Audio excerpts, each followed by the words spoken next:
আমার মনে হয় দুনিয়াতে যত জাতের কবুতর আছে তার ভিতরে এই খল্লা জাতের কবুতরের চোখগুলো হলো সবগুলো থেকে টোটালি আলাদা। আর কবুতর গুলো এগুলো হলো আপনার ডিপ ব্লু চোখের জাবরা পাখি বাচ্চা। ইনশাল্লাহ খুবই সুন্দর হবে। আর যে ভাই নিছে ওই ভাইও আর কি খুব খুশি। ওই ভাইয়ের ওনার পছন্দ মতো একজোড়া বাচ্চা দেওয়া হয়েছে। ওই ভাই বলছিল যে ভাই আপনার কাছে যেগুলো ভালো লাগে ওগুলাই দিবেন। যেমন দেখেন এখনই এটা অলমোস্ট ডানা ছাড়া ভাইব্রেশন করতেছে। তাহলে ভবিষ্যতে তো বুঝতেই পারতেছেন এটা একদম পুরো ডানা ফালায় তারপর ভাইব্রেশন করবে ইনশাআল্লাহ। আসসালামু আলাইকুম, জর্ডান খান পিজন ব্লগ থেকে আমি জর্ডান খান। আজকে অনেকদিন পর একটা ভিডিও নিয়ে আসছি। মাঝখানে আমার পায়ের সমস্যা হওয়ার কারণে আর কি কোনো ভিডিও দেওয়া হয় নাই। আজকের ভিডিওতে আপনাদের দেখাবো এই খল্লা কবুতরটা, খল্লা নর বাচ্চাটা। আরেক জোড়া বাচ্চা আমি রূপগঞ্জে পাঠাইছি, ওই বাচ্চাগুলো আপনাদের দেখাবো। প্রথমে এই যে এই বাচ্চাটা দেখেন, এই যে দেখেন এগুলোর চোখগুলো আপনার আলো থাকুক আর অন্ধকার থাকুক, এগুলোর চোখগুলো যখনই আপনারা এভাবে ক্যামেরার সামনে ধরবেন, দিন হোক আর রাত হোক, এগুলোর চোখগুলো আপনার আগুন বা লাইটের মতো জলো জলো একটা ভাব থাকে। এই দেখেন কালারটা, মানে দেখলে মনে হইতেছে কি যে চোখের ভিতরে একটা লাইট জ্বলতেছে। এই কারণে আমার মনে হয় দুনিয়াতে যত জাতের কবুতর আছে তার ভিতরে এই খল্লা জাতের কবুতরের চোখগুলো হলো সবগুলো থেকে টোটালি আলাদা। কারণ এগুলা দেখবেন ক্যামেরার সামনে নিলে চোখগুলো জলো জলো করে, মনে হয় কি চোখের ভিতরে লাইট জ্বলতেছে। এজন্য দুনিয়াতে আমার মনে হয় না অন্য কোথাও আছে। আর আপনারা তো সারাদিন ইন্টারনেটে দেখেনি, নানা দেশে নানা কবুতর দেখেন, কোনো সময় তো মানে এরকম কবুতর দেখেন নাই। আর এটা হলো নর বাচ্চা, এটা একটা নর বাচ্চা আমার হেমাল লাইনের।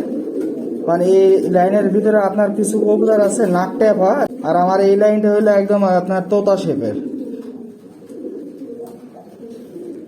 এটা হলো আমার হেমাল লাইনটার নর বাচ্চা। এই লাইনের অনেকেই আমার কাছে নর বাচ্চা চাইছিলেন, এই কারণে আজকে এই বাচ্চাটা আপনাদের দেখাই দিলাম। এখন এই বাচ্চাটা রাইখা দিয়ে এই একটা জায়গায় ছেড়ে দিলাম। এই যে দেখেন রূপগঞ্জে যে ভাইয়ের বাচ্চাগুলো দিছি, এই বাচ্চাগুলো আপনাদের দেখাই দিছি। এখন বাচ্চাগুলো দেখেন, এগুলো হলো একদম ছোট বাচ্চা। যে ডান পাশে যেটা দাঁড়ায় রয়েছে এটা হলো নর বাচ্চা, আর বাম পাশে যেটা ভাইব্রেশন করতেছে এটা হলো আপনার মাদি বাচ্চা। এখনই যদি এইরকম ভাইব্রেশন করে তাহলে এটা তো বয়স এখনো সম্পূর্ণ বাকি আছে, এটা তো আপনারা বুঝেনি।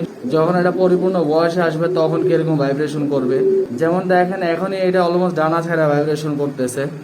তাহলে ভবিষ্যতে তো বুঝতেই পারতেছেন এটা একদম পুরো ডানা ফালায় তারপর ভাইব্রেশন করবে ইনশাআল্লাহ। আর কবুতরগুলো এগুলো হলো আপনার ডিপ ব্লু চোখের জাবরা পাখি বাচ্চা। ইনশাআল্লাহ খুবই সুন্দর হবে। আর যে ভাই নিছে ওই ভাইও আর কি খুব খুশি।